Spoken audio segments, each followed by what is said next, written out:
Hello everyone and welcome back to another video. I'm still getting over being ill, but I'm feeling a lot better, so let's keep pumping out the videos. And today I wanted to talk about something I've actually been planning to talk about for a while, but I was kind of trying to get my head round like the theory I was talking about. So for everyone's information, I don't have like a sociology or philosophy educational background. So if I start talking about something that sounds like it's been covered in philosophy, I am ignorant of it. And I was actually trying to research today, has there been a philosopher who spoke about what I'm going to talk about? And I guarantee there has been. I'm just ignorant of such things. But I wanted to talk about today about the inherent authoritarian nature of being someone's parent.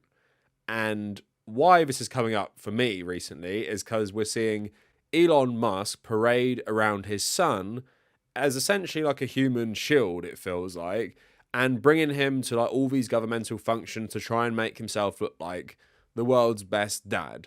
Now, like great dads around the world would all probably be cringing at what Elon Musk's doing. It's all for show, clearly, because we also know Elon Musk is a terrible father of his probably at least 13 different children. And I want to talk about this today because we're talking about his child. Let's just call him X because it has another like longer name. We're talking about his child X, and I'm watching this thinking Elon Musk is 53 years old. His child is like 3 or 4 years old. So there's a very real possibility that when this child is about my age, 29, Elon will be dead. But what won't be dead is this guy being all across the internet and the news from the time that his dad thought it was appropriate to use him in this manner. And of course, I'm talking about the relationship with your parents. In this authoritarian relationship, let's call it, what like consent does X have to any of this? He just loves his dad and he's a child. So he doesn't understand anything that's going on. So he obviously goes along with it. And that's, I guess, what I want to talk about today is so much of being a parent, as we've seen, with many people, so many parents exploit this power dynamic to just be like a terrible person who is just like completely set on controlling another person's life. And I want to talk about like children's human rights. And of course, that often goes against what parents want because a lot of parents both shouldn't be parents and a lot of parents do terrible things to their children. And in our society, these children don't have much protection. Like I'm looking at how Elon Musk interacts with his son in this instance, and I'm thinking, if something really terrible comes out, is anyone taking this child away from him?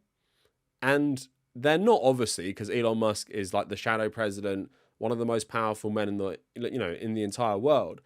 But at the same time, even in like normal situations without this aspect, lots of children are not protected from their parents by either their community or society. And I just wanted to explore that topic a bit today. I know it sounds kind of like, I wouldn't call it too woke, but too philosophical. But at the same time, as a contrarian, I like asking these questions and talking about these things. You guys saw my video about getting married and marriages and how I'm just like, what even is the point of these things? Like we're just kind of conditioned by society to think we want them. So I want to talk about all of this today in light of Elon having another child with a conservative Twitter personality. So all of that coming up for you today. Please like the video, let me know your thoughts down in the comments, and especially if there's a philosopher or some sort of sociologist or anything, if there's any famous person or notable person who has written about this, I'm really interested because I'm very ignorant about this topic and I'm just saying it off the top of my head. Also support me on YouTube memberships and support me on Patreon and follow me on all my social medias. Like I've been saying, Elon Musk has 13 children. He has a bunch with his first wife. He has several more with Grimes, and then one of the workers at Neuralink, I think, is the other one, and he's been posting about her recently, seemingly trying to annoy and troll the new mother of one of his children, Ashley St. Clair. So, unfortunately, all these children very much do look like Elon Musk. They got some pretty wild names as well. Obviously, we know Vivian Wilson, probably the most famous of his children, and she uses social media a lot to talk about him. Griffin Damien, Saxon, Kai, Nevada. Those are some American names. And then we have, obviously, who I've already spoke about, XAEAXII. So apparently he's the 12th of that name. Exa Dark Side Sidereal. This is Grimes and Elon Musk's kid. Technomechanicus, which sounds like a Warhammer name.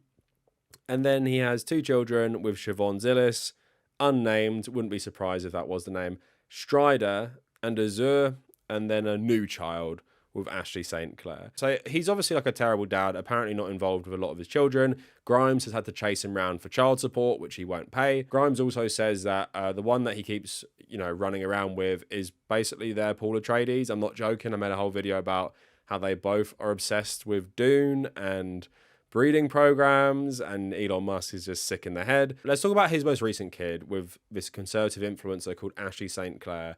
So she announced on Twitter, basically, because a tabloid newspaper was going to run the story that she's had a secret baby with him. So instead, she's given a big profile to the New York Post. Would I be surprised if the New York Post is the tabloid that was going to run the story anyway? No, I wouldn't, and it probably is them. And instead, they offered her this nice cover. Actually sent a photographer to take pictures of her. And the story says, in an exclusive sit-down in her glitzy Manhattan pad, Ashley St. Clair, 26, described the 53-year-old Tesla and SpaceX mogul as funny and down to earth. She asked to keep her son's name a secret, but revealed he is happy and healthy. Broke the internet on Friday when she posted on Twitter that she gave birth to Elon Musk's baby 5 months ago. Musk has not yet acknowledged the allegations, and his reps did not respond to the post. Her representative said, Ashley and Elon have been privately working towards the creation of an agreement about raising their child for some time.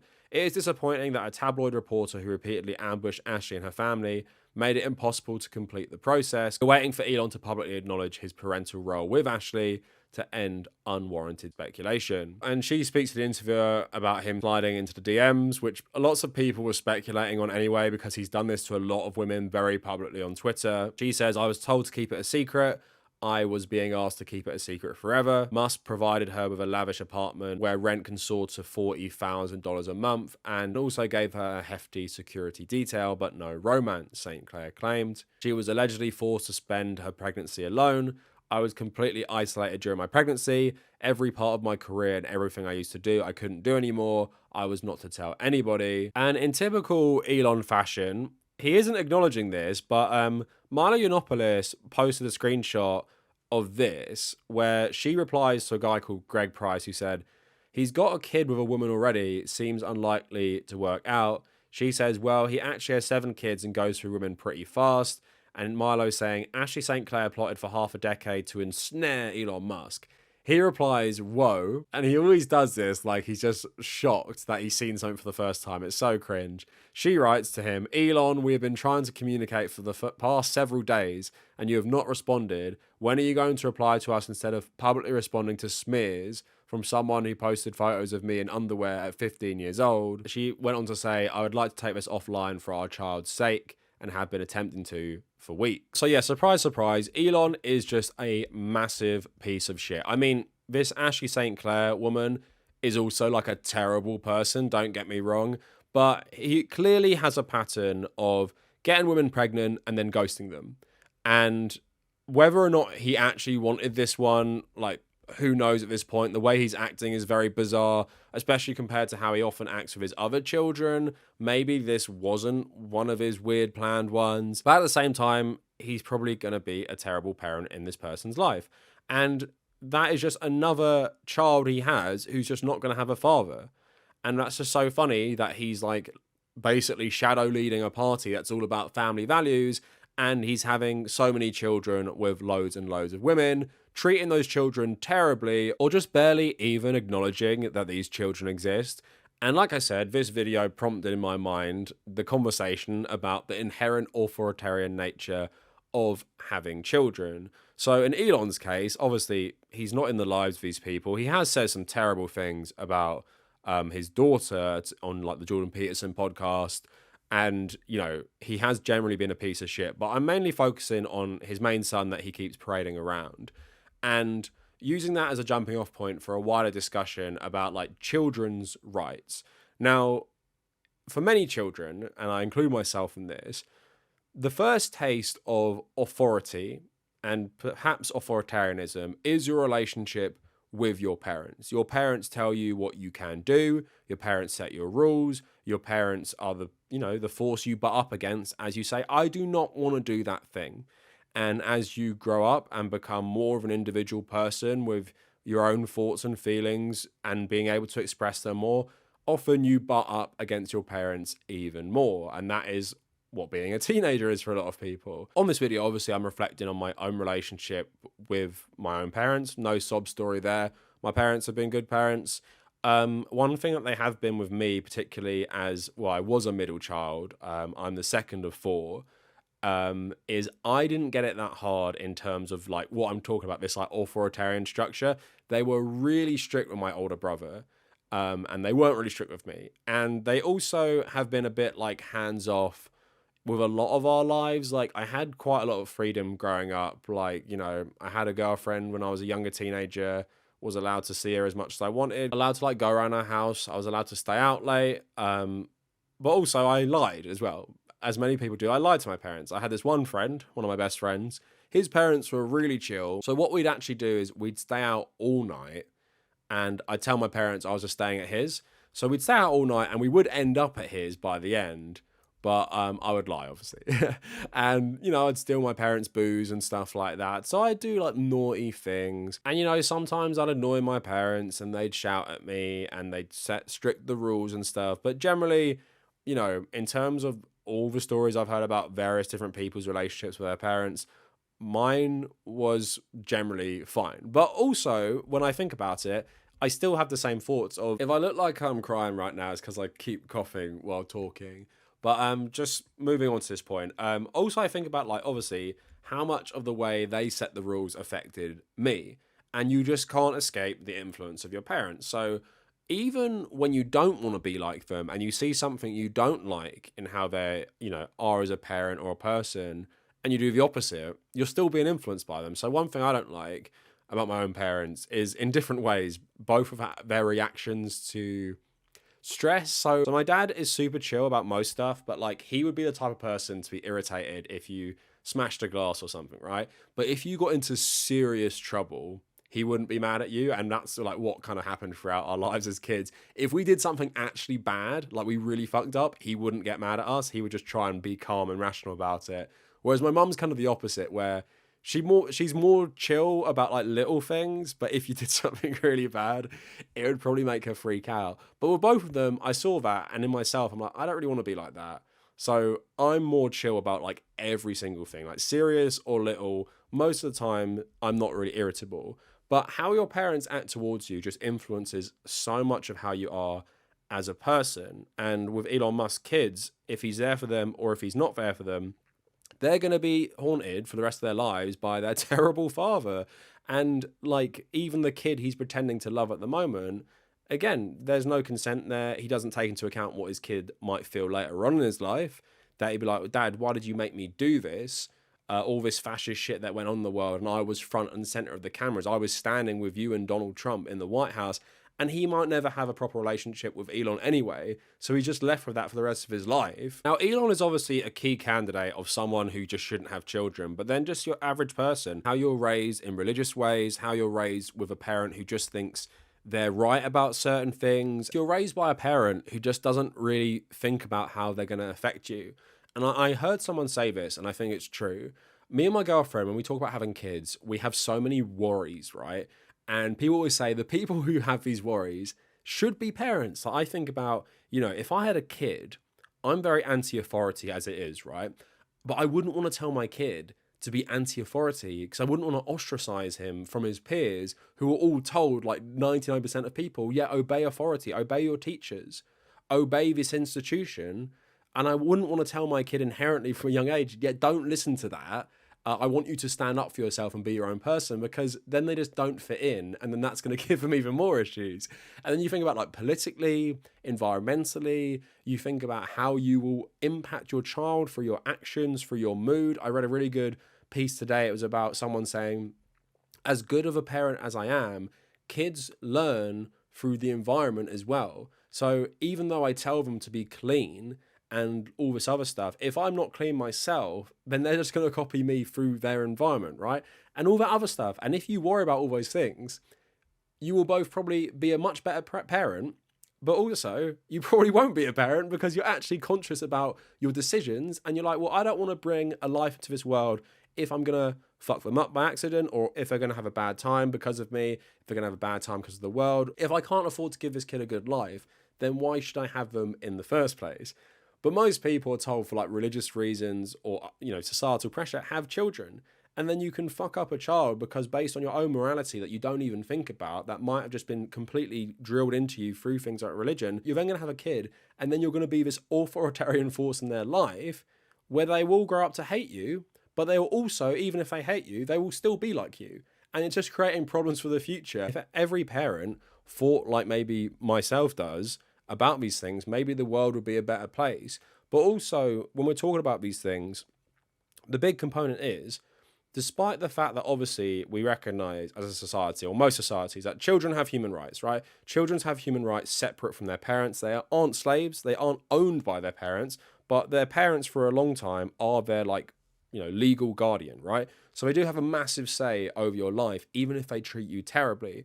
And of course, depending on what country you are, the power to protect that child from their parents often comes a lot too late. I'm thinking about Ruby Frankie, that YouTuber mum, who had all those kids who she went to prison for treating them like trash, right? But she literally documented on video what she did to them. And she became famous from it. She became famous from it because it was a Mormon community who treat their kids like this. And they all see that and they think there's nothing wrong with the insanely harsh discipline she was giving her kids, making them go military school, making them sleep without mattresses, sending them to school hungry, and then telling people not to feed her kids while they're at school. She did all those things for years and no one protected these children. She thought she owned them and she thought she had complete ownership over them. And yeah, despite the fact there are protections for children, it came way too late. And that's what I'm talking about with the authoritarianism, or the inherent authoritarianism of being a parent, and how society views being a parent. It's just so hard for kids who have no say in if they're born or not, and have no say who their parents are, to actually escape these terrible conditions and advocate for themselves. Now, when I was making this video, which is what I want to talk about now, just going into a bit more serious stuff. So Angelina Jolie has been big on campaigning for children's rights. She actually released a book talking about how children can stand up for their own human rights. And this isn't just about being a parent, it's about just being like a child generally in the world. And it's not about saying to your parents, you are abusing my human rights, I'm going to leave. It's not what the primary focus of this is, although it is obviously part of it. So just back in 2021, Amnesty International released this. Angelina Jolie and Amnesty remind the world of its commitment to children's rights with a book some adults won't want children to read. So they joined up to create resources for children and young people to learn about their rights. Know Your Rights and Claim Them explains what children's rights are, equips young people with knowledge they need to protect themselves and others, and shows how governments are failing to uphold their commitment to child rights. Angelina Jolie said if governments kept their word and if all adults respected children's rights, there would be no need for this book. Children have rights just as adults do, and they should have the power and agency to claim them. This book will arm them with the knowledge to defend their rights and those of others. Governments signed up to protect children's rights in 1989, yet many of them are still failing to listen to the voices of children. In some countries, girls as young as 9 are forced into marriage, and globally, more than 61 million children don't attend primary school. And in 2019, 1 in 6 children were living in extreme poverty. So just going on to say, there are 2.3 billion children in the world, nearly a third of the human population. Whatever their age, all children have human rights. This includes the right to speak out and express opinions, as well as the rights to quality health, education, and a clean environment, a safe place to live, and protection from harm. This is enshrined in the 1989 United Nations Convention on the Rights of Children, the most ratified human rights treaty in the world. So sadly, all rights of children are regularly abused or violated. This can start at birth. For example, an estimated 290 million children globally have not had their births registered, so they have no legal identity or proof of existence. This makes it nearly impossible for them to claim their rights throughout their lives, which means they may not be able to go to school, receive healthcare, or get a job when they're older. Girls in low-income countries only have a 50-50 chance of ever having a legal identity and accessing rights and services.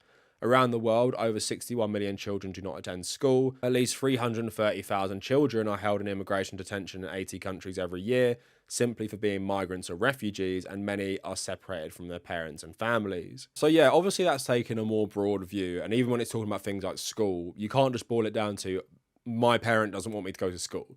Because in a lot of these places, schools just don't really exist, or they're really far away and it's just not viable. And of course, some of these places are so poor. The reason some of these parents have children in the first place is to help them work for a living. That's what children primarily have been born in huge numbers to do. That's what happened in England. That's what happened in Ireland. Children, sadly, have been a source of labour for economic survival for a long, long time. But as we're also talking about things like putting them into marriages they don't want, which happens a lot in many cultures, or using them as bargaining chips in things like politics and business through things like marriages, again, something that has happened for a long, long time in human history. And again, in many cultures, there's so much emphasis put on the parents. Children are basically ignored. You are not a real person until you're an adult. Like, you can be 14, you can be 15, and they're still not going to take you seriously. Like, your wants and needs, your complaints about how they parent, and just complaints generally. And lots of people won't take children's complaints about their living situation seriously as long as their parent provides them, I don't know, economic certainty. So if your parent provides you with food and a bed and the necessities of life, then that means they're actually doing a good job, and there's no reason to get child services involved in any of this stuff, because you're just, overstepping the boundaries. But generally, I think there should be stronger laws for children and for children's rights. So when I see someone like Elon Musk parading around his son like that, you're just like, this might be overstepping it for some people, but I'm just like, that shouldn't be allowed. Like, a child should not be able to be used as a political prop by the president and the most powerful man on earth. And because of the way we view these things, I think most people don't even think it's bad. They don't even think it's bad. They think at worst, what he's doing is just stupid because he's trying to make himself look like a good dad, not thinking about this child as an actual person that has a future where he's going to be able to see all this stuff. Like, where is this child's right to privacy? Where is his right to not be seen by millions and millions of people around the world? He has no right to that. Nor do a lot of these like celebrity children who grow up traumatized and scarred by their terrible celebrity parents. They don't have a right to privacy and their own life because they're either exploited by their parents or just treated terribly by their parents, and where they can't stay out of things like the spotlight voluntarily. And that's what I think one of those children from that Ruby Frankie said. I think she deleted her social media at one point. She's like, I just want to live a life offline now because my whole life has been monetized and exploited by my mother, who both abused us and monetized that for content. So when I'm talking about Ruby Frankie and Elon Musk, you can just say, well, that's a problem for rich people. You're talking about using children as these props to make someone money, or use them as a political pawn or something like that. And yeah, I guess I am talking about more unique cases. At the same time, I do think it's important to have the conversations and just generally question the role of parents in our lives, and really rethink the notion that everyone should be a parent, because you might have so many different issues that you make you unequipped to be a good parent. And even me with OCD, I think about that sometimes. I'm like, well, I have OCD, right? And how much stress would having a child create for my OCD that would actually make me a bad parent? Because I'd be so stressed that would actually affect the child, and maybe I shouldn't have had that child in the first place if I wanted to just be a good person. I can even have a child who I might mess up, or have no child at all. And to most people, the easy choice should be, well, you shouldn't have children then. But in our society, we're so conditioned without thinking. If you ask most people, do you want children? I feel like most people say maybe or yeah. And if you actually get them to examine it, they can't really give you a good reason. Because I think nowadays, a lot of people, it's not the same. It's not for religious reasons. It's not because of some ideology we've been fed. We just kind of think we have to do it because we're told we have to do it. And I would say to most people, yeah, you just have to rethink. Even if you want them, even if you really want them, is it actually a right fit for the child? Because I see so many children in my own family, and you just see them being born into a certain couple, and you're like, I feel bad for that kid. And now I'm old enough, oftentimes what you see is you have one generation, the next generation is exactly the same because they've seen a certain thing. Then the third generation is exactly the same. And it's just this cycle that no one can break out of, because no one thought to themselves, yeah, maybe I just shouldn't have these children. Maybe I shouldn't like feed them into this cycle where they're going to be clones of us and have a bad life too and experience all these terrible things because we just think it's our right as humans to have a child and completely dictate what they do with their life and completely dictate who they are as a person following our arbitrary rules that we made up. And for a lot of parents, it's just the ultimate form of control. It's the one thing they can have total control over, and they just become absolutely unhinged. Like, there's so many subreddits, support groups of children who grew up with these terrible parents who are all about just controlling every aspect of their lives. And again, I'm not even saying I've had bad parents. I have good parents. And in terms of like even what I'm like as a person, someone who just wants to be left alone, my freedom, I succeeded in life, relatively speaking, in terms of academia and like having a job I like. My parents were never on my case about anything, never making me follow like a certain group of rules. If you talk to my parents, talk to me, we don't have the same like values or political ideology. I was never forced to believe in anything, even with my religion, which I was forced into to an extent. I just one day said, I don't want to go to mass anymore. And that was that. I just never went again. So I'm happy to a certain extent that I had parents that allow me freedom, but we still can't ignore that inherently there's something about being a parent that it does have this authoritarian tendency. There's even a way of parenting called being an authoritarian parent. At the same time, we have to realize that just because a child relies on a parent for survival doesn't mean that child doesn't have any rights that everyone has. And I use Elon Musk's son as like a great example of this. So that's it for the video. Let me know what you guys think, and if you made it this far, thank you for watching.